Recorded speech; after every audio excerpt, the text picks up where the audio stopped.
Hey, Mondays. Don't you love Mondays?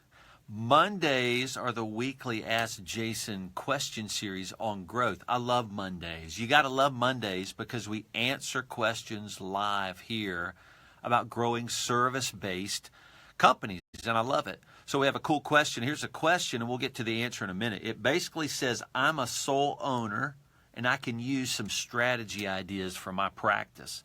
Thank you, Susan, for sending that in. But I got to tell you, we just got through editing this latest growth guide, which is on transforming your firm into an entrepreneurial organization. It's going to be amazing. It's got huge amounts of strategy and planning and how to do it. And we're going to answer some practical ways to do strategy in today's weekly Ask Jason question series. So what you got to do is get our growth guide. It's off to the designer now, so you got to go get the growth guide. And the way to do that is to go to Thriveal.com/incubator. There's a place there to put your name and your email address, and we're going to shoot you this growth guide when it's designed, and it shouldn't take long. It's going to be amazing. It's double the size of the last growth guide I wrote. It's huge. It's chock full of about 15 to 20 years worth of experience in growing a service-based company. I'm serious. Lots of real learning in there and some practical stuff. So make sure you go get that. And the reason you'll want to sign up at the Thriveal.com/incubator is because we're leading an incubator. And this is a live event in Greenville, South Carolina in July. And we're calling it a 2.5-day mini intensive MBA on firm building. So if you want to really know how to build your firm, my partner and I are going to be there. We're going to lead it. We're going to coach. We're going to tell you the things we've been through, the ups and downs of growth, all the things we've learned. So you want to come to this incubator. There can only be a few slots because it's so intensive, it's so hands-on. That my partner and I are going to be spending time walking around, working with people through building their firm. Of course, we've been building a firm. I've been in firm leadership for 20 years, and my partner and I have been building our firm for 15 years. So we've just got a lot of stuff to teach people. Part of it is in that growth guide, but how you apply that is going to happen at the incubator, so you can't miss that. So we're going to be launching and talking about the incubator very soon. We're kind of already starting to promote some of those things. So get on our list at Thriveal.com/incubator to get the growth guide for free, and then we can start talking about the incubator. Boom. So here's the question, Susan. Thank you for sending it. Let's read it again. It says, I'm a sole owner, and I can use some strategy ideas from my practice. So I think what Susan is doing, she is asking for some practical ways to do strategy. And so you'll even read in my growth guide that I just wrote that strategy, and we talked about this on last week's weekly Ask Jason question series too. We talked about strategy is a job. I need to write a book, right? Strategy is a job. It's just a different type of work than doing the work of your firm. If you do work that produces revenue and supports team members, that's actually not growth revenue. That's just supportive revenue. But strategy is the work that grows your firm. So Susan is asking, well, what are the practical things you do in strategy? So as you know, my partner and I spend about a day each week in strategy on our firm because we've seen the payoff of committing to strategy. It's a huge part of the job of an owner to commit time to strategy. And so here's some practical things we do on our strategic days. There's a lot of things we can do, but here's just a few very practical strategic things we do. And again, when I say practical, we block off time on our calendar. Boom, it says strategy. Do strategy. What is strategy? Well, it's not some magical, ethereal, blah, blah, blah stuff. It is actually some real work you do. So here's some things we do. We build risk versus reward scenarios. So taking risks is something you have to do when you're growing a company. Everybody has to do it, but you can hurt yourself doing it, or you can really get some serious rewards when you're doing it. So risks are things you balance.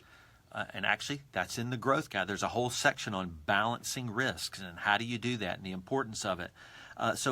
So what we do is we build risk versus reward scenario models, and that basically means we'll put a sticky paper on the wall and we'll detail the decision we're trying to make, and we'll say what is the risk we're taking, and then what is the reward expected from that risk.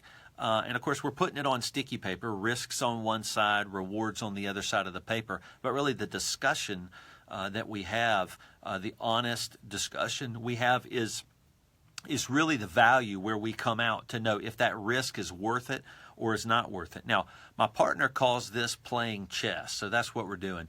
We're just moving chess pieces around the board to find out if taking that risk is going to be an effective reward for the risk we want to take. And sometimes it's not, or sometimes we don't know. And if the risk involves spending cash, you got to be careful if you don't know what the reward is, because you lose cash in the process of taking that risk. But sometimes your risks involve spending cash. That's just part of the deal. So we build these risk versus reward scenarios. We play chess. So that's one thing we do that's practical during our strategic times on the calendar. What's another one? Well, we fill out charts found in strategy books. There are books that talk about strategic behavior, and those books are Traction, that talks about implementing the entrepreneurial operating system, EOS. Or there's Rocket Fuel. That's a strategic book about how to have a solid partnership that gives you exponential results. Or there's other books like How to Be a Great Boss. They have matrices and charts in there on work you do, work you shouldn't be doing, work you should delegate, work you don't want to do that you shouldn't delegate, and there's matrices. You can fill these charts out.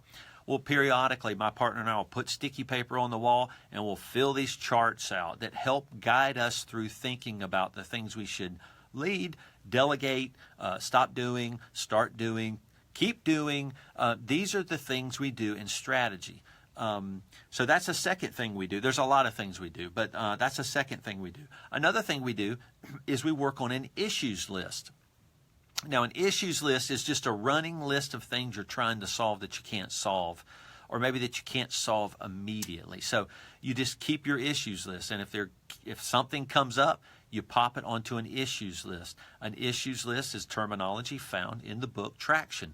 And it's just a dumping ground for your brain of things you can't solve through the daily work that you do in growing your company. So a lot of times we'll work on some issues. We'll pick, what are the one or two big issues we want to try to solve. And we can solve maybe 1, 2, or 3, possibly in each strategy day. And then we just keep moving them or leaving them on our strategy or leaving them on our issue list, and we come back to them later on. So solving things on our issue list. And again, the discussion around the issue is one of the most important things we have. It's not necessarily solving the issue, but it's actually the discussion around it that becomes the big payoff, the big value of doing strategy on that strategy block. So maybe here's another one, is making sure each partner is mentally prepared and healthy to do their work.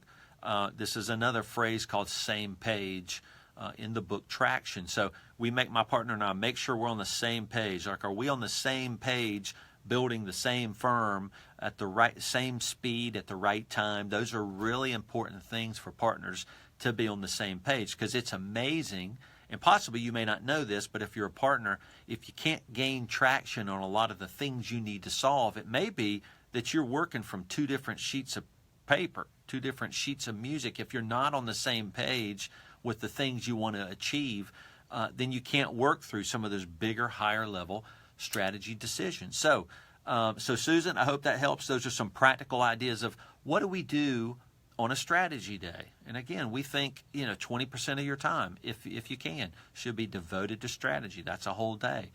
You can't always do that. You can try, but you should at least block off a 4-hour amount of time per week to focus on strategy. Because as a reminder, as the owner of the company, your job is to grow the company. That's your role. Nobody else can fulfill that role. And strategy and planning is how you grow a company. So you have to have a calendar block that tells you to do it. You might have a block that says respond to clients, price a new lead, review tax returns. You should also have the other work you're meant to do as the owner, strategy and planning. And there are practical things you can do in that. These are just a few. But if you get the growth guide at thriveal.com/incubator, it's chock full of all kind of stuff we've learned and practical things you should be doing at 3 different levels of growth that an entrepreneurial accounting firm may go through. So that's it. Remember, the incubator is coming up in July, the 2.5-day mini intensive MBA in firm building. My partner and I are going to lead. It's going to be a lot of fun. So make sure you guys sign up for that. And we'll check you on the flip side. Thanks for joining us. You know, it's every 2 p.m. Eastern on Mondays when we do these weekly Ask Jason question series. So we'll see you next Monday, and it's going to be more strategy and teaching and planning. Here we go. Go conquer the world. We'll see you. Onward.